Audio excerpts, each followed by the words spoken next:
이런 작은 것 같지만 예민한 부분은 정부가 좀 신속하게 좀 입장을 발표했으면 하는 말씀을 드립니다. 그리하겠습니다. 요즘에 코로나19와 함께 여러 가지가 사실 복잡하게 우리 정국에 얽혀 있는데요. 요즘에 부동산 정책, 국토부 장관 어디 계세요? 국토부 장관. 네. 그저 어제 김홍진과 노무현정부 때 조기숙 청와대 홍보수석께서도 한 말씀 하셔서 요즘에 그렇지 않아도 집값 때문에 상당히 논란이 많은데 좀 기름을 부은 것 같습니다. 말들이 참 많은데요. 지금 22번째 대책을 냈죠. 네 번째 냈습니다. 23번째? 네 번째 네 번째요? 24번째가 이제 그냥 네 번째 냈습니다. 네 번째입니까? 그럼 정부 22번째 부동산 규제 정책 이것을 보도 이건 잘못된 거예요? 네, 언론들이 온갖 정책들을 다 부동산 정책이라고 강국해서 만들어낸 그때 수준입니다. 발표한 것이 정책 아니에요? 어떤 거요? 네, 그때 발표하는 것이 정책 아닙니까?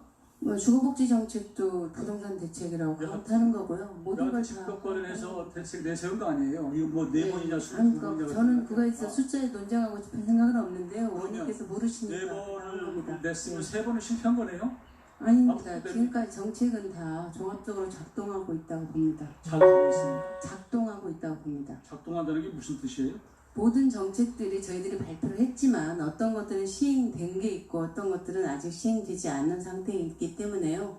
그런 모든 정책들이 종합적으로 작동되는 결과를 추후에 봐야 된다고 생각합니다. 지금 아직도 평가가 이릅니까? 네, 12, 16 대책 같은 경우에는 저희가 종합부동산 세제를 강화하는 것을 발표했지만 아직까지 세법이 통과되지 않았기 때문에 그 대책의 결과는 아직 저희들이 보고 있지 못하다고 생각합니다. 여러 번의 대책을 내놓았는데 관련해서 후속 대책은 아직은 후속 입법이나 이런 것들이 좀 안 된 게 많죠. 네, 맞습니다. 이번에 발표한 정책에서도 법인들의 그 세제를 강화하는 거라든가 이런 것들은 아직 통과되지 않았습니다. 네. 지금 말씀하시는 거 보면은 우리 집 없는 서민들이 느끼는 그 애절한 마음, 장관께서 지금 답변하는 거 가지고는 참 전달이 잘 안 됩니다. 지금 작동이 되고 있다 이렇게 말씀을 하시는데 봐야 된다고 하시는데 지금 천정부지로 이미 올랐어요. 대통령께서도 얼마 전입니까? 집값을 원상 회복해야 된다 이렇게 말씀을 하시고 많이 관심을 보이시는데 지금 현실은 굉장히 이 집값 폭등 때문에 집 없는 서민들이 애로를 느끼고요. 전세금 또 폭등 때문에 정말로 고통을 받고 있는 상황입니다. 그래서 정부가 이걸 좀 제대로 좀 잡아주셨으면 좋겠고 총리께 묻겠습니다. 총리 오늘 청와대에서 안 나오셨는데요. 작년 12월에 노영민 실장 청와대 비서진들에게 수도권 다주택자들에게는 좀 집을 좀 팔아라 이렇게 얘기했는데 거기에 부응한 분이 거의 없어요. 어떻게 생각하세요? 예, 저도 그 신문에서 그 뉴스를 보았는데요. 아무튼 뭐 공직자들이 솔선하는 것이 좋다고 생각합니다. 그래서 안 하면은 솔선 안 하면은 그냥 그게 그냥 국민들에게 보여주고 제가 듣고 싶은 것은 정부에서 아까 뭐 3차례든 뭐 22차례든 대책을 내놨는데 그리고 대통령을 대신한 청와대 비서실장이 좀 팔아라 라고 정부 이렇게 입장을 얘기했으면 거기에 좀 부응해야 되는데 아무도 안 하고 있어요. 이렇게 정부 측 인사들도 정책에 이게 부응을 안 하니까 진짜 투기 세력들은 비웃습니다. 총리께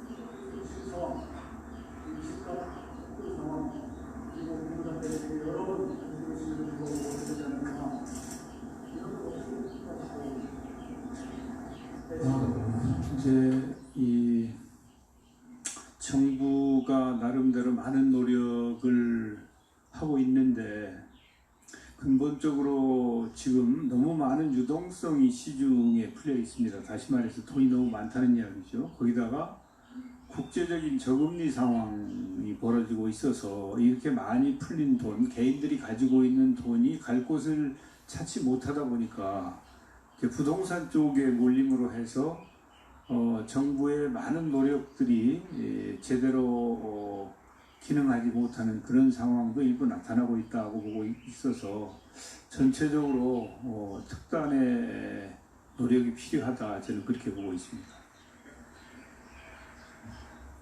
예, 이용호 의원님 수고하셨습니다. 다음 서울 양천을 출신의 존경하는 이용선 의원님 질의하시겠습니다. 네, 반갑습니다. 이용성입니다. 먼저 우리 홍당기 부총님께 한번 여쭤보겠습니다. 네. 지금 저희 한국이 K-방역이라 할 정도로 코로나 대응을 잘 하고 있습니다. 그렇지만 백신과 치료제가 개발되기 전까지는 이 폭발과 확산을 지연하는 데 그칠 뿐이지 근본적인 종식은 백신과 치료제가 개발되지 않겠습니까? 네. 이번에 3차 추경에서도 K-방역 생산 인프라 구축 예산이 반영되어 있습니다. 특히 백신 치료제 생산 인프라 구축 예산이 들어가 있는데요. 올 상반기에 한국산업기술진흥원 산하에 백신 임상 시료를 대량 생산할 수 있는 동물세포 실증지원센터, 또 미생물 실증지원센터가 준공이 됐습니다. 근데 이게 이제 가동되려면 여기에 장비와 설비가 이제 배치되어야만 제대로 목적한 대로 백신과 치료제를 생산하는 데 필요한 임상 시료를 대량으로 생산해서 백신과 치료제를 만들 수 있겠죠.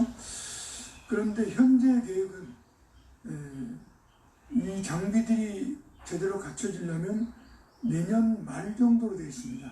그런데 대체로 빠르면 올 연말을 추정하는 나라도 있긴 합니다만 대체로 백신과 치료제가 내년 초가 아마 제일 빠르지 않겠냐로 보여지고 전 세계 특히 한국까지 포함해서 대응을 준비를 하고 있는 것으로 알고 있습니다. 그런데 그 과정에 반드시 필요한 게 임상시료의 대량 생산 시스템이 저희 갖춰져야 하는데 현재 3차 추경안에는 전체 필요한 장비 115종 중 25종의 도입비만 48억만 배정이 되어 있고 90여 종 장비 도입비가 빠져 있습니다. 그래서 사실은 코로나19 방역 전체를 비춰보면 사실 별로 큰 돈은 아닙니다만 이게 왜 빠져 있는지 이걸 반영할 수 없는지 여쭤보고 싶습니다. 네, 의원님 그 말씀 주신 대로 동물 미생물 실증 지원과 관련되는 장비는 원래 49억 원인데요. 작년도에 원래 내년도에 원래 지원하기로 돼 있던 거를 이번에 추경을 하면서 저희가 앞당겨 지원하기로 결정한 것입니다. 이건 뭐 25종에 대해서는 잘 지원이 됐고요. 의원님께서 지금 지적하신 90종 80억 원의 장비 구축비는 사실 저희가 2017년부터 5년간 계획으로 한 1,900억 정도의 이 장비 기반 구축 사업을 쭉 해오고 있는데요. 여기 이 사업에 없던 거가 갑자기 나타나서 저희가 추경에 급속하게 반영할 수는 없었습니다. 아마도 제가 보건대 이 장비에 대해서는 내년 예산 편성하는 과정에서 저희가 검토를 할 수 있을 것 같고요. 추경에는 저희가 아까 말씀드렸던 1,900억의 장비 총사업비에 그 내용이 없던 거를 갑자기 추경에다 담아오기는 어려웠던 점을 말씀을 드립니다. 내년 예산 편성하는 데서는 이 내용을 검토하도록 하겠습니다. 예, 뭐 이해는 합니다만 이 근거로 2015년 에타 조사에 근거했다 이렇게 돼 있습니다. 근데 2015년과 지금 코로나19 팬데믹 상황은 근본적으로 다르고 그리고 이게 그 내년 초에 반영돼서 설치가 될 경우는 아마 4, 4분기쯤 가동이 된다고 합니다. 그렇게 될 경우에 무려 6개월 이상의 시차는 저희들이 코로나19 극복, 종식이라는 측면에서 볼 때는 시간상 매우 중요하다 이렇게 보여지기 때문에 우리 부처님께서 적절한 고민 좀 해주시면 좋겠습니다.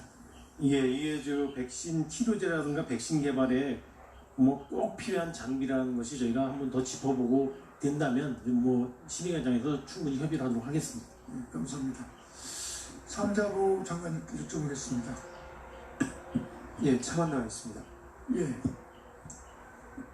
그 AMI 스마트 계량기 관련된 건데 지금 녹색, 뉴딜 등등 에너지 전환 큰 전환이 이루어지고 있습니다만 에너지 전환 생산도 중요하지만 또 하나의 축이 수요 관리도 매우 중요하다 이렇게 생각합니다.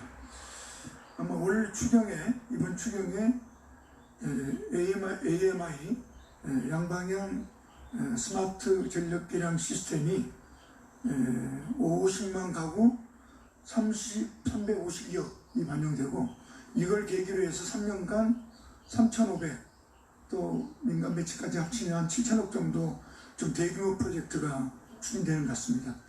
이게 성과를 잘 거두기를 희망하고요. 그런데 지난 16년부터 3년간 14만 몇천 호의 시범 사업을 했습니다. 386억 정도가 들었네요. 그런데 전력 사용을 절감하거나 피크 전략 저감 효과, 원래 이 목적이 이 두 가지를 성과를 거두기 위해서 되어 있습니다만 전력 사용 절감률은 마이너스 2.5%의 성과를 거둔 점은 제법 성과를 거둔 것 같습니다. 그런데 피크 전력 저감률은 0.1%, 거의 성과가 없다 이렇게 보입니다. 정부가 그 스마트 그리드 사업을 2030년까지 국가 에너지의 3%, 피크 전력 6% 절감 목표를 좀 가지고 있는 것도 되어 있습니다.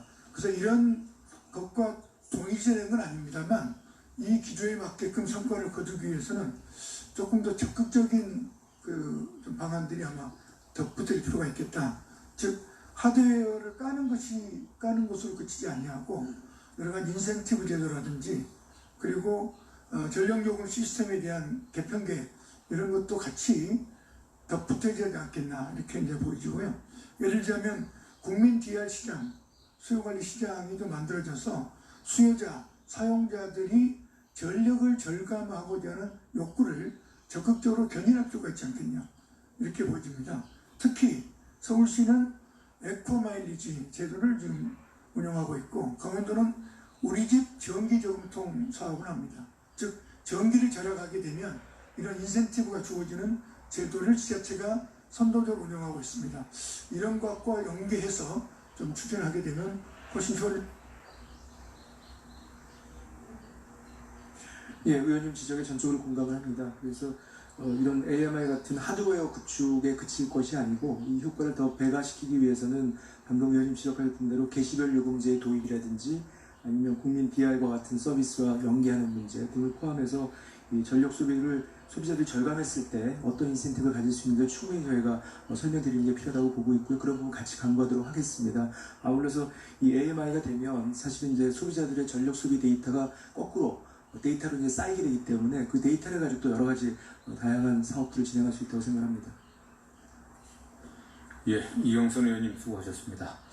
다음 질의에 앞서 오늘 회의가 진행되는 중에 새롭게 우리 위원회 보임하신 위원님으로부터 간단하게 인사 말씀 듣도록 하겠습니다. 존경하는 이규민 의원님 간단히 인사해 주시기 바랍니다. 예, 반갑습니다. 민주당 이규민입니다. 갑자기 이 자리에 오게 됐는데요.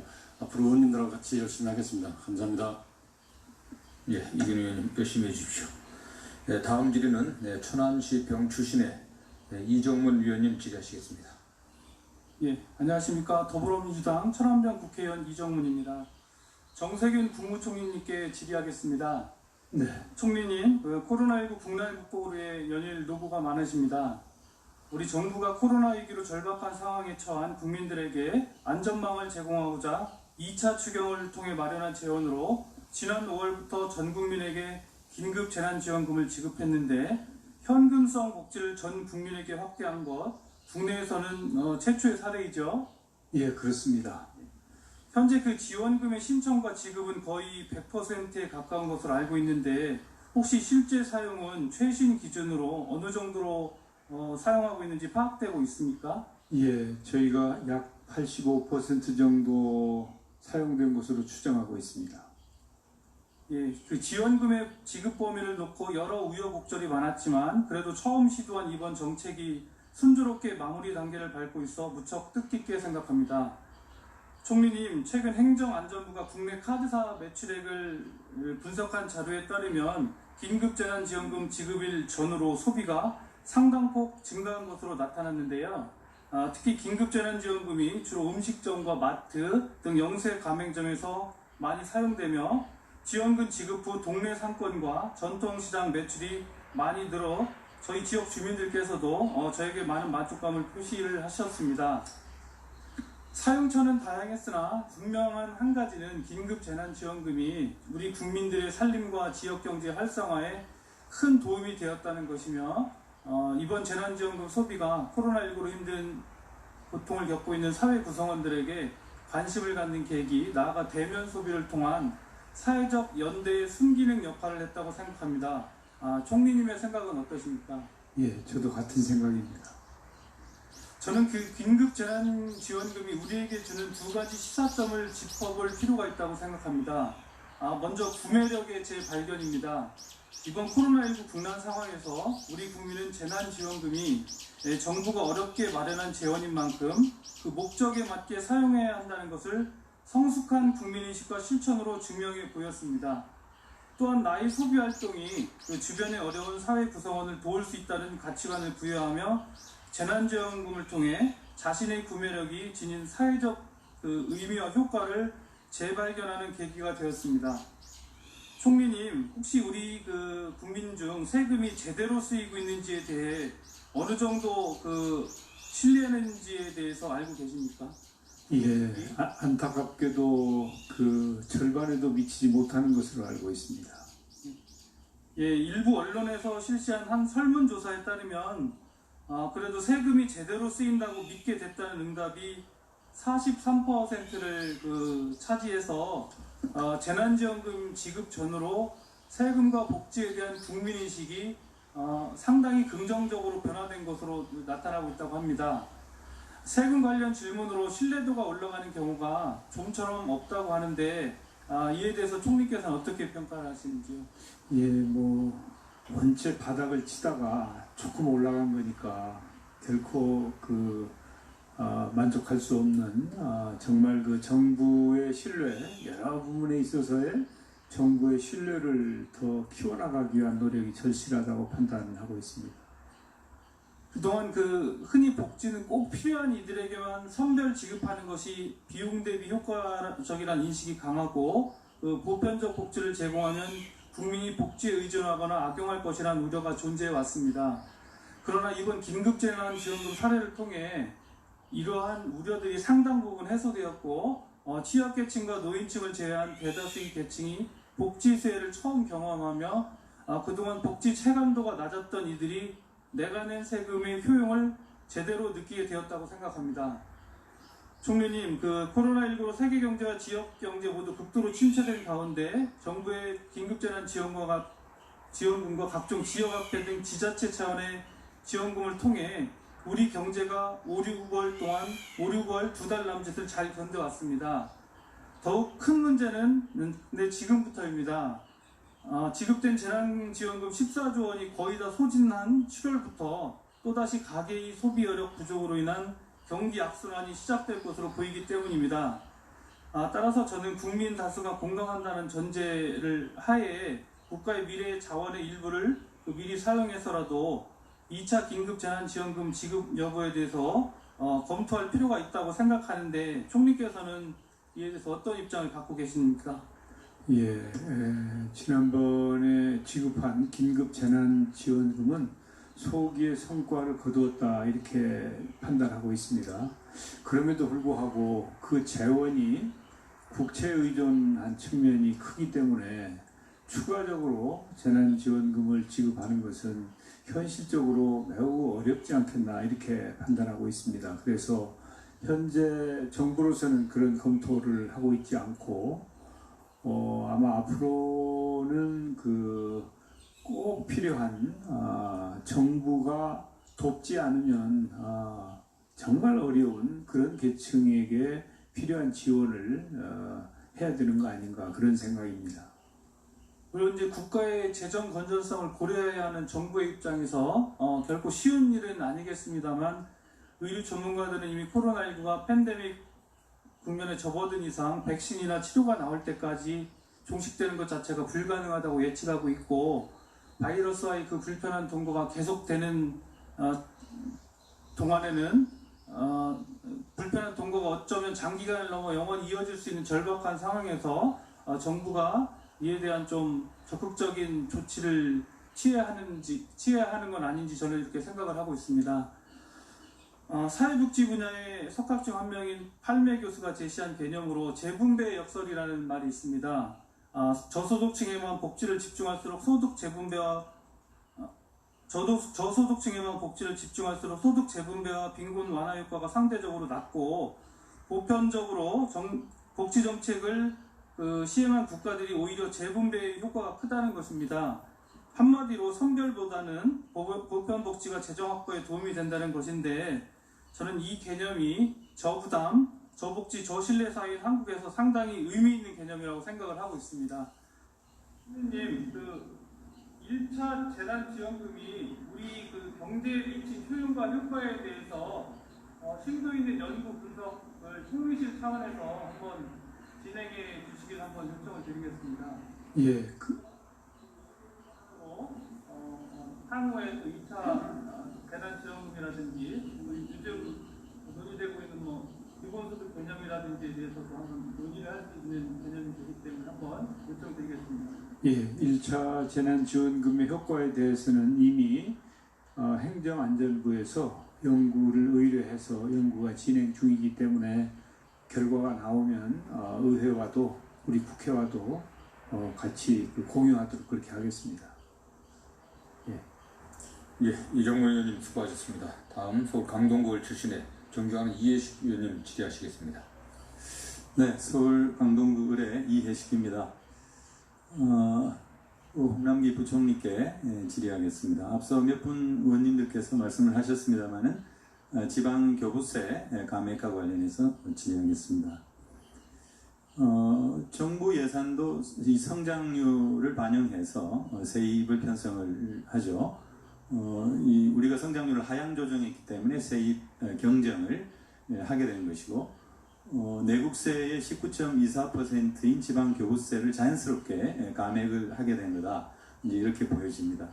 그런데 이 예결위 수석 전문위원 검토 보고서에 따르면 어떻든 대책이 필요한데, 지금 이 추경안에는 1조 1천억 원의 지방세 매입, 이것이 하나의 대책으로 나와 있습니다. 하지만 9,500억 정도의 추가 매칭을 지방정부에 요구하고 있기 때문에 사실상 지금 3차 추경에서는 이 세입 경정에 따른 교부세 감액에 따른 지방재정에 대한 대책은 없어 보입니다.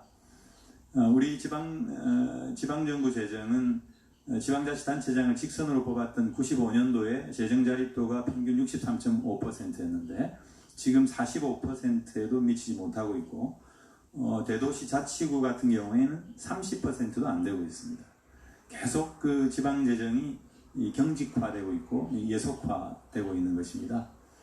문재인 대통령께서는 국세 지방세 비율을 8대2에서 7대3을 거쳐서 6대4까지 올리겠다고 공약을 하신 바가 있고, 2022년 임기 끝날 때까지 7대3을 약속을 하셨습니다. 작년에 지방 소비세율을 올리는 입법이 있어가지고 지금 7.5대 2.5 수준으로는 왔습니다. 저는 지금 이 지방 정부의 재정이 역시 정부 재정과 마찬가지로 성장률을 반영해서 세입을 편성하기 때문에 지방 정부도 역시 이 성장률이 하향 조정됐기 때문에 세입 경정을 또 해야 됩니다. 그리고 교부세는 또 줄어들고 매출 부담 계속 늘어나고, 이런 상황에서 저는 대책을 세워야 한다고 보고 있고, 또 그런 면에서 또 한 가지 문재인 대통령의 공약을 또 실천하는 방안이기도 하고, 그래서 지금 19.24%로 되어 있는 지방 교부세율 15년째 제자리 걸음을 걷고 있는데, 지금 숱하게 요구를 해왔습니다만은 정부는 꿈쩍도 하지 않고 있습니다. 저는 타이밍이라고 봅니다. 지금 이 코로나19와 같은 아주 이 전례 없는 위기 상황 속에서 재정의 어떤 적극적 역할, 국가와 공공의 적극적 역할이 요구되고 있고, 역시 이것은 지방에도 동일한 요구를 하고 있다고 생각합니다. 국세 국가 채무를 43.5%까지 늘려가면서 재정에 대응을 하고 있는데, 상대적으로 지방 재정은 계속 줄어드는 그런 효과만 낳고 있는 것이죠. 따라서 저는 이번 코로나19 대처에 있어서도 지방의 역할은 매우 훌륭했는데 이렇게 지방 재정을 확충해 줌으로써 계속된 그런 대처를 할 수 있도록 해줘야 한다고 생각합니다. 우리 구청리님 견해를 듣고 싶습니다. 예, 의원님, 아까 제가 답변을 다른 의원님께 드렸던 비슷한 질문을 주셔가지고 제가 다시 반복은 하지 않겠습니다만은 저희가 볼 때는 4조 1천억을 감조정해왔는데요. 교부금이 2조고 교육금이 2조 1천억입니다. 제가 보기에 교부금은 재정 저희가 교육재정을 판단해 보는 데는 2조 1천억 정도의 감조정은 올해 충분히 흡수할 수 있을 걸로 저희는 판단이 됩니다. 거기에는 뭐 어차피 학생 수도 좀 줄어든 요인이 있고요. 교육재정 교부금을 제가 질문한 건 아니고요. 지방 교부세.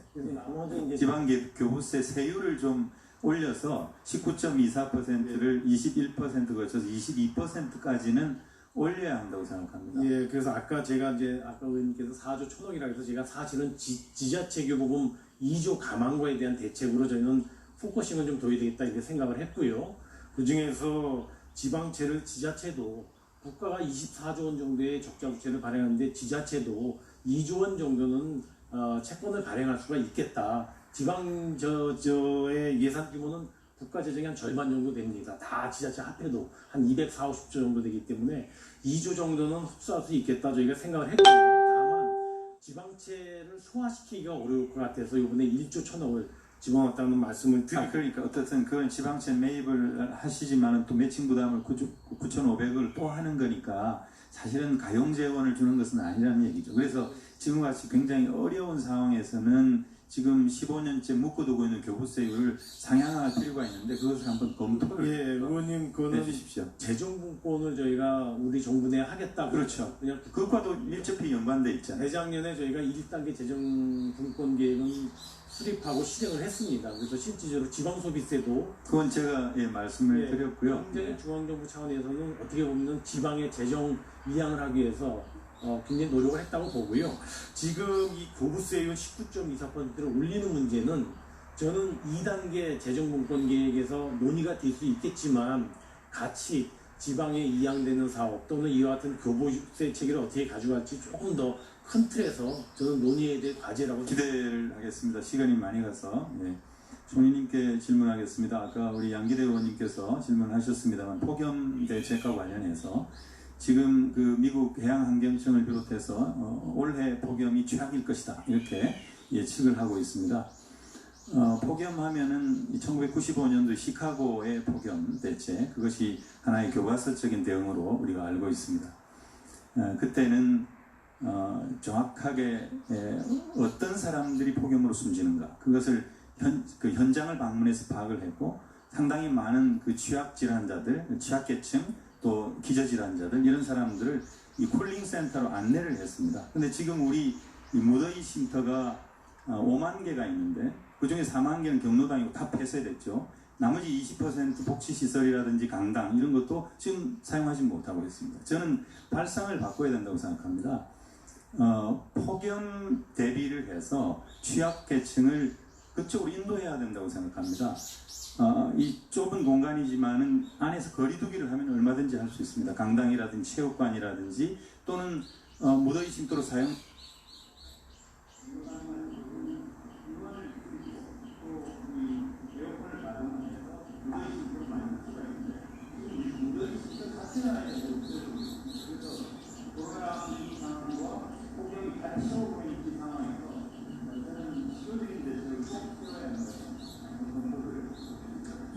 현재 검토를 하고 있습니다.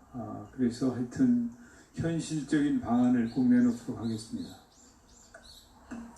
이해식 의원님 수고하셨습니다. 다음은 충북 중평 진천 음성 출신의 존경하는 이모선 의원님 질의하시겠습니다.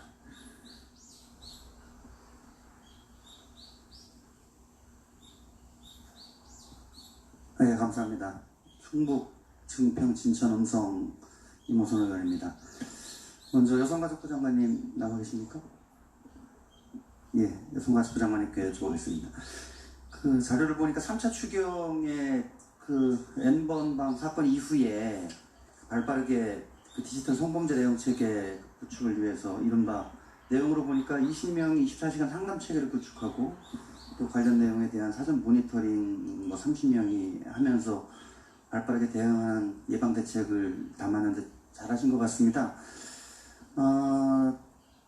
이게 통계를 보니까 이제 그 N번방 사건 보도 이후에 무려 8,000건에서 18,000건으로 10,000건이나 이제 이렇게 피해자 지원 건수가 대폭 증가함에 따른 바람직한 방향으로 보이는데, 앞서 그 장관님께서 제안 설명을 해주실 때 그 양성평등기금 사업 내용을 설명하시면서 그 코로나19 확산에 대응하여 사업 수행에 어려움이 있는 다문화 가족 방문 교육 서비스 사업에 대해서 24억 감액을 말씀 주셨습니다. 그래서 이 부분에 대한 좀 구체적인 그 답변을 좀 듣고 싶은데요. 같은 내용이라면 그 방문 교육 서비스가 코로나19 상황에 맞지 않아서 이게 감액이 불가피하다라고 여길 것인가, 아니면 앞서 그 교육부 장관님께서 말씀하신 것처럼 이제 교육 여건이 바뀌니까 디지털 인프라를 제공하면서 눈높이에 맞는 콘텐츠를 개발해서 어떤 그 전달 체계를 지금 바꿔주는 문제로 접근하는 게 옳은가. 그렇다고 본다면 앞서 디지털 성범죄 대응 체계 식으로 대응을 한다면 마치 센터 3개를 더 구축할 수 있는 정도의 예산인데, 이 부분에 대해서 어떤 그 좀 발전적인 계획을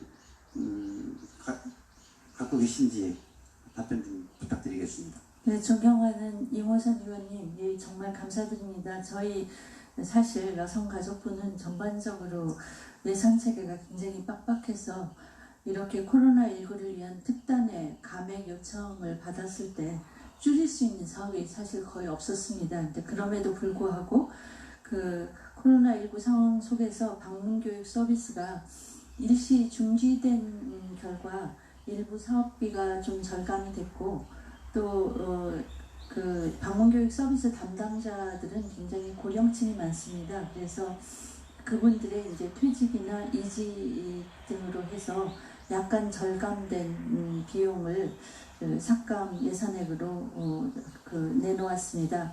그러나 이제 저희가 코로나19 상황에서도 온라인 원격 교육이라든가 이런데 다문화 가정이나 취약계층의 방문교육 서비스를 통해서 여러 가지 그 원격 교육의 도우미도 간접적으로 담당을 하였고, 그 방문교육 서비스는 방역의 신뢰망을 구축하고 또 다문화 가족과 저희 그 일반 가족 간의 통합에도 매우 기여하는 사례로 되어서 이 부분에 대한 것은 더욱더 허용해 주시는 한 적극적으로 정책을 시행하고자 하고, 의원님의 관심에 다시 한번 감사드립니다. 네, 다시 한번 당부드리면 이게 그 감액으로 갈 사업이 아니고 다문화 가족이라는 게 아시다시피 그 취약계층의 가장 상징적이고 대표적인 부분이거든요. 학교폭력이나 가정폭력이나 심지어 그 아동학대나 이런 부분들이 사실 이 다문화 가족의 문제이기도 합니다. 그래서 그런 부분들에 대해서 좀 보다 방문교육이 어렵다면 좀 원격 교육으로 바꿀 수 있는 그런 좀 전향적인 방향에서 검토를 좀 부탁드리겠습니다. 그 농림축산식품부 장관님 나와 계십니까? 예. 예, 전체적으로 내용을 보면 이번 3차 추경이 35조 3천억인데 그 농업 분야에 대한 여러 가지 그 주문들이 많았던 걸 아마 이렇게 장관님께서 잘 알고 계실 겁니다. 근데 그러한 농업인에 대한 배려가 지금 추경안에 담긴 13개 사업 2,773억 원이라고 하는 내용으로 봐가지고는 터무니없이 전체 0.7%에 불과한, 정말 너무 농민들의 목소리가 담기지 않았다, 이런 그 우려가 들리는 것 같은데, 장관님은 이 부분에 대해서 어떻게 생각하십니까? 예, 그 농업계에서는 1, 2차 추경에서 농업 분야가 포함되지 않았다는 부분에 대해서 여러 가지 우려의 목소리가 있었습니다. 그렇지만 사실상 1, 2차 추경을 하기 전에 저희들이 그 기금 계획을 변경한다든지 예비비를 통해서 709억 원을 그 확보를 해서 지원을 했습니다. 따라서 농업 분야의 가장 피해가 크다는 화해나 친환경 분야에 대해서는 상당 부분 농가의 애로를 해소를 했고, 앞으로 있을 그런 그 소비 부진 이런 것으로 인해서 농업계가 피해를 보지 않도록 이번 3차 추경에서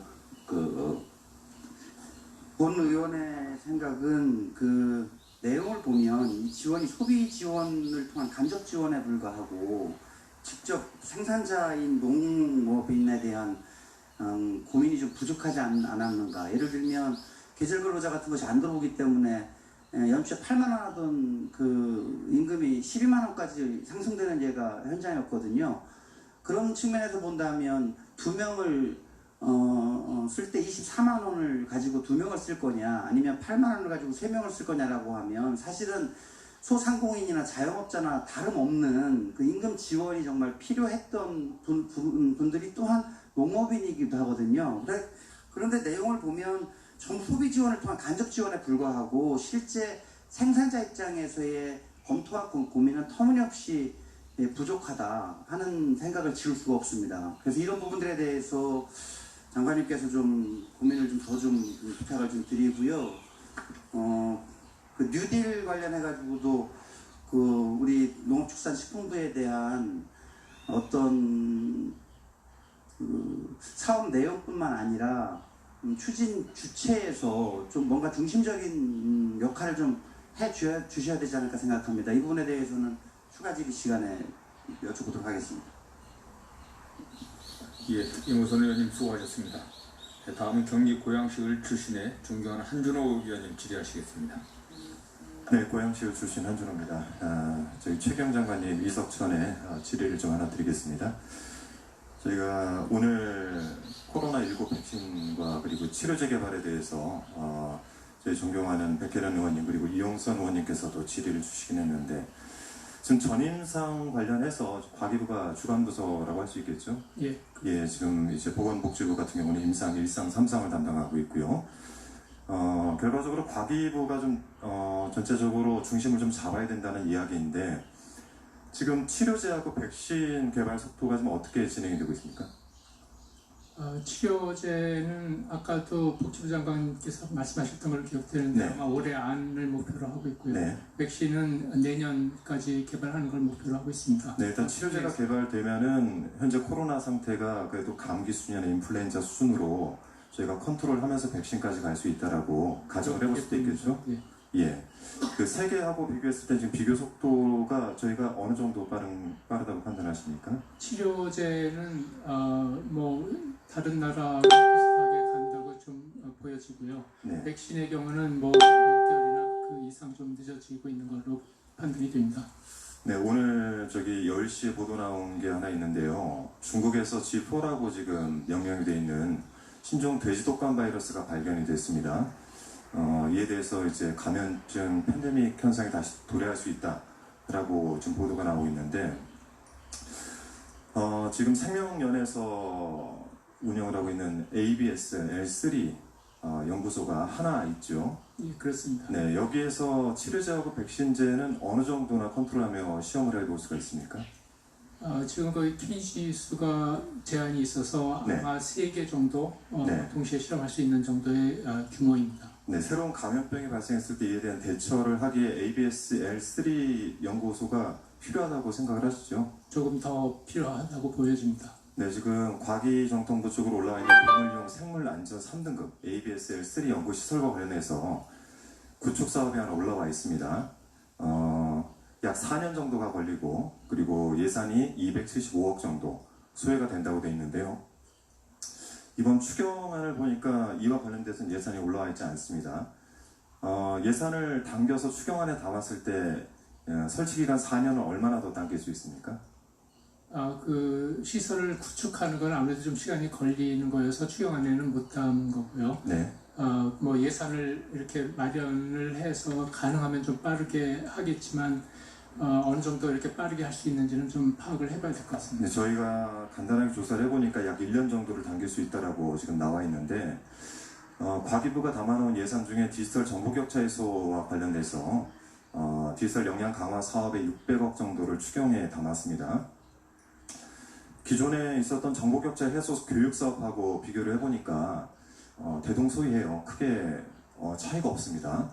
이 예산에는 600억을 담아놨고 제 개인적인 생각입니다만은 이 600억 정도면은 ABSL3 시설을 한 1년 정도 앞당기면서 이 예산을 오히려 수경 안에 더 담았어야 되는 것이 아닌가라는 생각이 드는데요. 어떻게 생각하십니까? ABSL3의 경우는 아무래도 좀 시간이 좀 걸려 있는 건데 정보 격차 문제는 네. 좀 빠르게 그 디지털 전환이 일어나고 있기 때문에 그것도 상당히 중요하다고 생각이 돼서요. 네. 제한된 예산으로 뭐 두 가지 다 중요하지만 당장 효과를 볼 수 있는 그런 쪽 투자가 좀 맞지 않나 하는 생각은 좀 있습니다만 네. 살펴보겠습니다. 네. 추가로 하나를 더 질문 드리자면은 지금 ABSL3 연구소에서 추가적으로 발생하게 되는 신종 바이러스에 대해서 대비가 전혀 되지 않는다. 기간상으로. 예를 들어 백신 치료제가 만들어지는데 2, 3년이 걸리고 치료제가 만들어지는데 약 1년, 1년 반이 걸린다라고 계산을 해보면 지금 상태에서 또 다른 위험 요소가 발견됐을 때 이에 대한 대처가 현재는 불가능하죠? 현재로서는 좀 어려움이 보입니다. 네. 동물 실험 면에서는요. 예, 저 홍남기 부총리께 이와 관련해서 한번 좀 여쭙겠습니다. 지금 이제 그 과기정통부 쪽으로 올라와 있는 ABSL3 연구시설과 관련한 예산이 275억 정도가 지금 잡혀 있는데요. 이와 관련해서 추경에 담아서 좀 빠르게 진행을 하실 수 있는 의향이 있으신가요? 예, 과기부하고 좀 판단해 보겠습니다. 네네. 전문적인 거는 과기부가 더 잘 알 텐데요. 네. 저희가 예산 판단하면서는 일단 올해 추경에는 이 정도 소요면은 되겠다 해서 집어넣었는데요. 네. 모르겠으면 더 추경에서 뭐 더 보강을 해서 속도를 더 당길 수 있는 여지가 있는지를 한번 제가 과기부 한번 얘기를 해볼게요. 네. 관련해 보건복지부 장관님께 여쭙겠습니다. 그 중국에서 발생한 그 신종 돼지 독감 바이러스 G4에 대해서 기사 보셨죠? 차관님 나와 계신가요? 차관이 나와 네네. 있습니다. 예. 확인하셨습니까? 아직 그 확인은 못했습니다. 예. 이거 내용을 좀 확인하시고 네. 혹시나 국내에 미칠 영향에 대해서 좀 판단을 해보셔야 될 것 같습니다. 예. 예. 준비하겠습니다. 홍남기 총리께 네. 그 간단하게 질의 하나만 더 드리겠습니다. 지금 비대면 접촉이 늘어나면서 지역과 수도권의 그 정보 격차에 대해서 과기정통부에서 내놓은 예산안이 하나 있는데요. 농어촌 통신망 고도화 사업에 대한 그 예산안이 들어있습니다. 비대면이 늘면 늘수록 그 정보 격차가 점점 더 늘어나게 되는데 이와 관련해 가지고 이 예산을 조금 더 적극적으로 반영해 주실 수 있기를 좀 부탁을 좀 드리겠습니다. 의원님 그 도서벽지에 대한 네네. 말씀하신 거죠? 네네. 저희가 그 지금 1,300곳에다가 집었는데 1,300곳이 필요한 거의 전수에 해당된다고 저희가 생각하는데 추가적으로 더 마을이 있는가요? 지금 자료 과기정통부 가지고 계시죠? 네, 자료 좀 예, 네, 총리님께 좀 부총리님께 네, 넘겨서 검토할 수 있도록 좀 부탁드리겠습니다. 네, 고맙습니다. 예, 한준호 의원님 수고하셨습니다. 다음은 경기 하남시초진의 존경하는 최정윤 의원님이 질의하시겠습니다. 예, 경기 하남 출신의 최정윤 의원입니다. 경제부총리께 질문드리겠습니다. 이번 추경의 핵심이 신속하게 결정해서 빨리 집행해서 적재적소에 샘물같이 좀 내려주자 이런 것들의 기본이라고 생각합니다. 지금 제가 고용센터 관련된 얘기인데요. 지금 우리가 고용안정지원금을 내려주는데 이 업무를 다 고용센터에서 하고 있습니다. 근데 업무가 폭증을 해가지고 고용센터가 자기 역할을 제대로 잘 수행하고 있지 못하고 잘 알고 계시죠? 보면 지금 6월 1일날 신청했는데 아직도 받지 못했다는 얘기를 어제 들었습니다. 그래서 이게 이제 긴급 지원이 아니라 늑장 지원이라는 말까지 자꾸 정부에서는 좋은 일을 함에도 불구하고 그것이 이런 양태를 좀 보이고 있거든요. 특히 지금 업무 폭증 정도가 뭐냐면 고용 유지계획 신고 같은 경우는 작년 30배가 늘어났고요. 실업급여라든지 그에 지원 사업과 관련돼서는 7, 80%가 늘어나가지고 지금 인원은 도저히 할 수가 없습니다.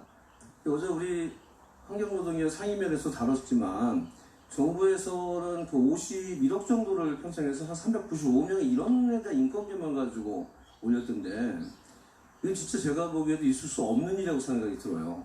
대체적으로 한 1,400여 명이 부족한데 하면 인건비만 딱 책정을 해가지고 395명 정도 늘리는 거는 이제 말이 좀 안 된다고 생각하고요. 최소한 1,200명 정도는 확보해야 이 지금 폭증하는 업무를 고용센터가 수행할 수 있거든요.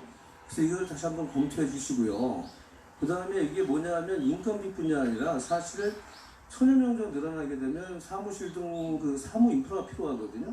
이런 것에 대한 것들을 반드시 해야 긴급한 결정은 뭐합니까? 이게 집행이 잘 되고 원활하게 돼야 국민들의 불만도 줄어들고 실질적으로 또 이것을 받는 사람들에게는 효과적 효율적으로 자기 생활에 유용했을 수 있거든요.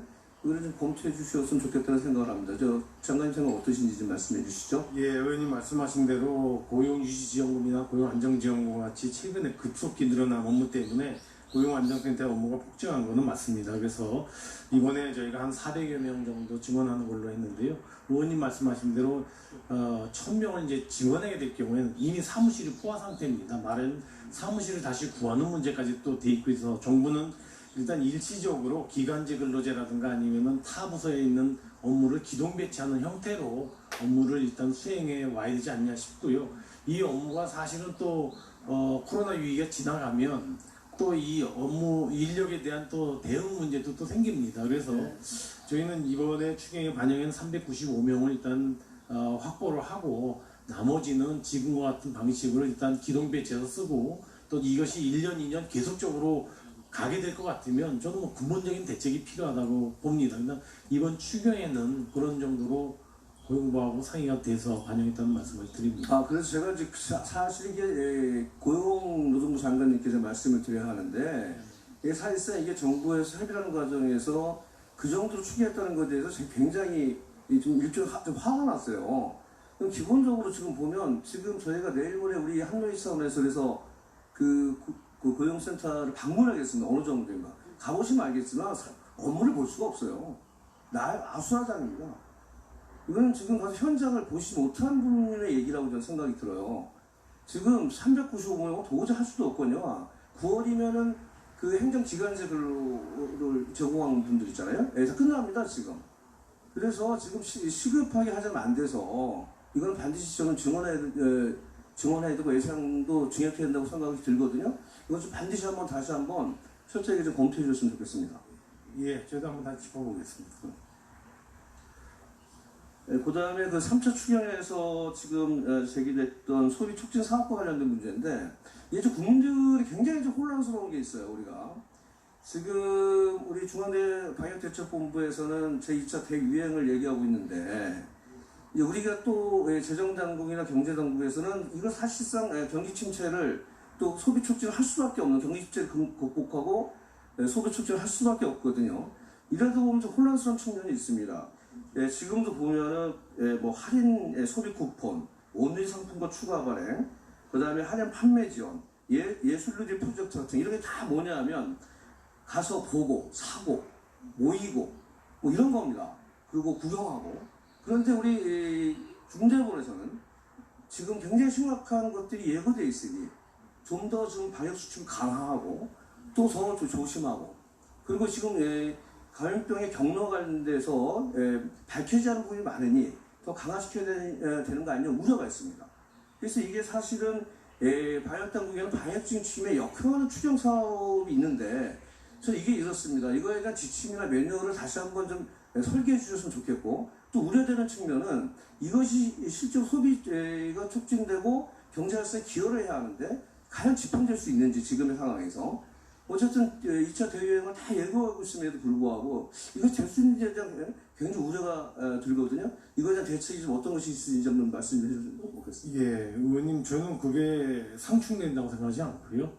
지금 말씀하신 대로 방역 그런 의미에서 저는 상충이라기보다는 지금과 같이 이렇게 소비 활력을 제고하는 노력이 철저하게 방역중대본에서 제기하는 생활 속 거리두기와 방역 지침을 준수하는 범위 내에서는 이렇게 또 해나가야 되지 않겠는가 싶어서요. 그런 측면에서 저도 뭐 방역중대본 회의에 참석하고 있는데요. 거기서 지금 의원님 지적하신 내용들을 유념하면서 논의를 하고 굉장히 조화로운 정책 조합이 필요하다고 생각이 들고요. 유념해 주셨으면 좋겠습니다. 그렇게 하겠습니다. 그리고 재정 건전성 문제와 관련된 문제만 한마디 말씀을 드릴게요. 제가 보면 조금 계속 제가 의아하게 생각했던 문제가 그겁니다. 재정 건전성이 기본이겠지만 그 이렇게 나왔던 기존에 우리가 전국민 재난지원금 지급할 때도 그렇고 이번에 대학 등록금 관련된 문제에 있어서 당사자 간의 크기 연치라든지 아니면 재정 건전성이 굉장히 불안한 측면이 있으니 이렇게 다뤄가는 문제를 통해서 어쨌든 여당과 정부가 굉장히 공감을 했던 내용을 좀 봤습니다. 이런 문제들은 충분히 합의를 통해서 그리고 이것에 대한 기본적인 그걸 통해서 충분히 얘기가 될 수 있어야 되고 그렇지 않다는 거. 이것이 특히 아까 그 재정 조치 말씀하셨는데 제가 보기에는 유럽 같은 경우에는 글로벌 분위기 조치도 굉장히 준엄한 재정 조치를 만들 경우를 알고 있거든요. 한국도 보면은 YMF라든지 그다음에 글로벌 분위기 이 통해서 굉장히 많은 세계 가정 조치를 이런 재정 조치에 대한 매뉴얼이 좀 존재하지 않거나 아니면 굉장히 잘 준비되지 않다는 느낌을 받습니다. 그런 데 대한 단호한 말씀 전해드리는 말씀입니다. 예, 뭐 지금 이제 유럽 말씀을 주셨는데 사실 유럽에도 나름대로 엄격한 국가별로 제가 보기에 준칙을 갖고 있습니다. 또 갖고 있지만 이번에 코로나 위기처럼 이렇게 위기가 왔을 때 이번에 유럽 국가 대부분들이 재정이 또 그 지침과 관계없이 오히려 그 지침을 오버라이드하면서 또 재정의 역할을 했거든요. 저는 저희가 뭐 재정 준칙을 검토하고 있다고 했는데 각국의 사례를 검토하면서 저희 실정에 맞는 준칙이 뭐가 있을까 좀 검토를 하고 있고요. 저희는 코로나 위기처럼 정말 전대미문의 이와 같은 위기가 온다면 저는 재정이 적극적으로 역할을 해야 된다고 보고 심지어는 준칙을 마련하면서도 이와 같은 뭐 미중의 위기가 오면 그와 같은 준칙을 오버라이드할 수 있다는 것 자체도 저는 준칙이라고 생각을 합니다. 그러나 평상시에 재정 운영에 대해서도 또 우리 정부에 또 저희가 국민들에게 설명하고 또 성적으로 내놔야 될 것이기 때문에 평상시에 또 이 국가 채무라든가 적자를 적절하게 관리해 나가는 노력도 병행해야 되는 의미에서 저희가 재정 규칙을 검토하고 있다는 말씀을 드리고요. 다른 나라 사례를 잘 봐서 우리 실정에 맞는 그렇게 제약되지도 않으면서 또 그 관리 노력을 강화하는 좀 좋은 준칙을 저희가 검토하도록 그렇게 하겠습니다. 예, 최종인 의원님 수고하셨습니다. 예, 다음은 최윤호 의원님 질의하시고요. 최윤호 의원님까지 질의하신 다음에 잠시 정회했다가 또 계속 속기하도록 하겠습니다. 부산 사학업 출신의 최윤호 의원님 질의하시겠습니다. 예, 경제부총리님, 예, 중소제조업 자금난 해소를 위해서 그 기술보전기금 출연 사업 정액에 대해서 질의를 좀 드리겠습니다. 아시다시피 지금 중소기업이 상당히 힘들고 또 하반기에 여러 가지 지표나 예견을 이렇게 중소기업 중앙회나 대한상공회의소 등의 그 분석을 보면은 더욱더 어려워질 것이다 이렇게 예상들을 하지 않습니까? 네. 이런 가운데 이번 3차 추경 정부안에 따르면은 소상공인 또 중소중견기업 긴급자금 지원에 1.9조원을 배정을 하고 있습니다.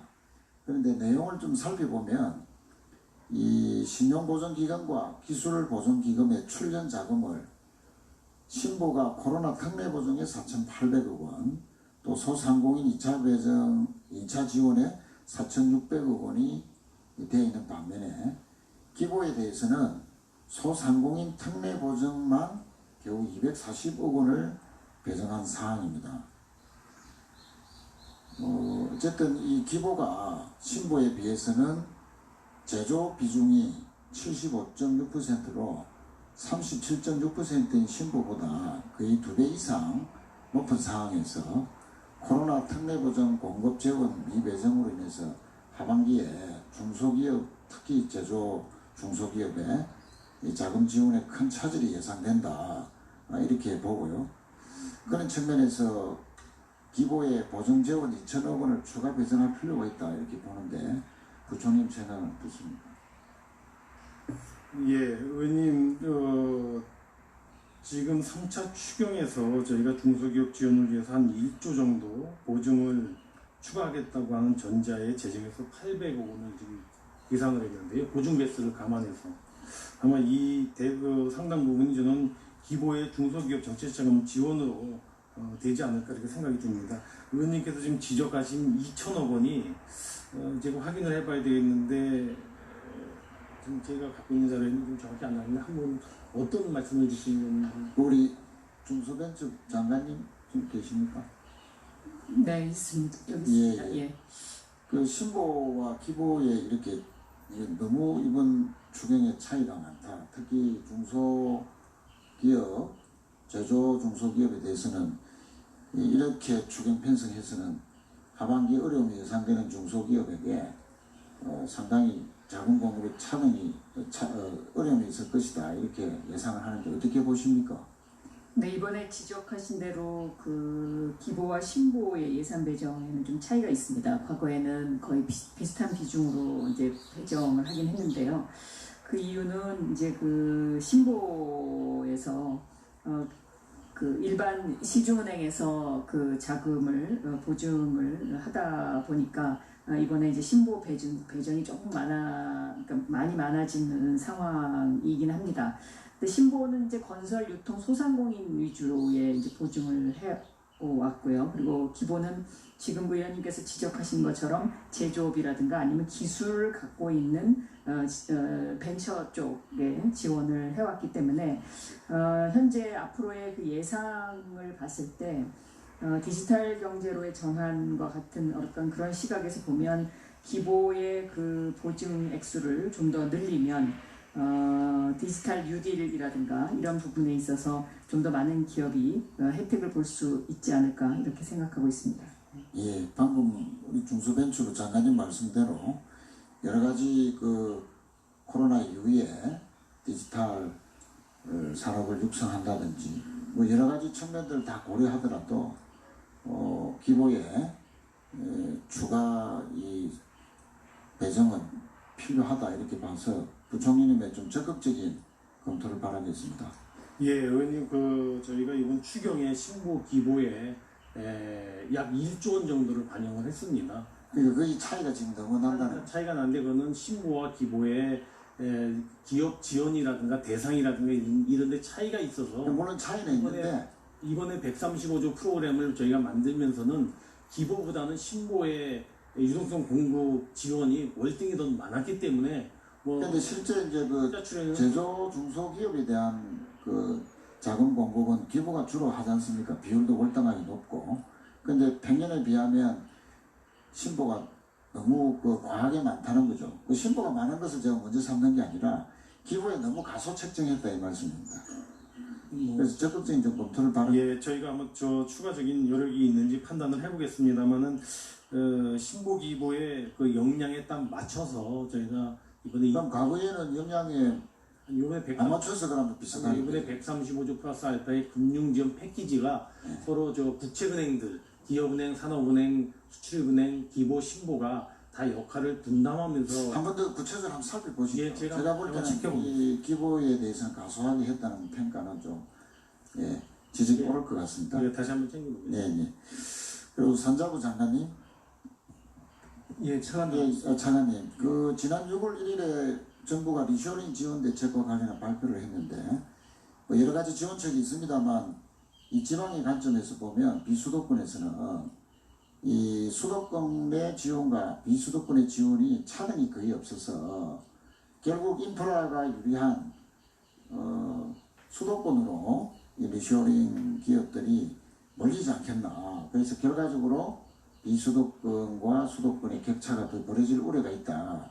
특히 수도권으로 기업들이 유통기업들이 몰리다 보면 결국 공장 총량제의 한도도 결국 풀어야 될 상황까지 오는 거 아니냐 하는 그런 우려가 있습니다. 그래서 우선 공장 총량제 수도권 규제 완화 이 부분에 대한 걱정을 어떻게 바라보시는지, 또 유통기업 지방 유치를 위해서 특히 이 비수도권의 투자 유치 기반 조성 사업비를 100억 원 정액할 필요가 있다 이렇게 보는데 이 두 가지 질문에 대해서 답변을 좀 부탁드립니다.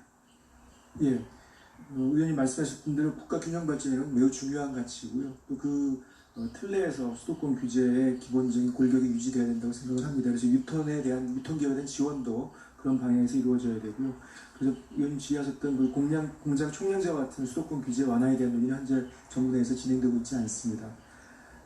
그 지방의 지방에 대한 유통기업에 대한 보조를 좀 더 강화할 필요가 있다는 취지의 질의를 하신 걸로 저는 생각을 하는데, 제가 앞으로 유통기업에 대한 보조금을 운영할 때 지방에 대한 지원 비율 그리고 한도를 조금 더 확대하는 방향으로 이렇게 제가 노력해 보도록 하겠습니다.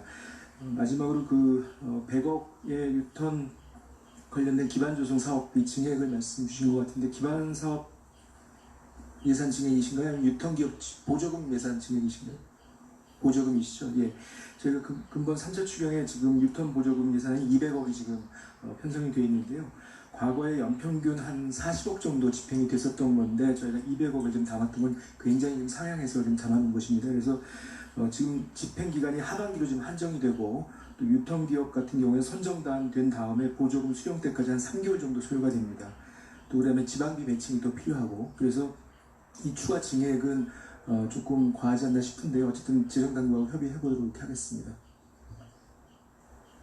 예, 최현우 의원님 수고하셨습니다. 잠시 회의를 중지하였다가 4시 40분에 속개하겠습니다. 정회를 선포합니다.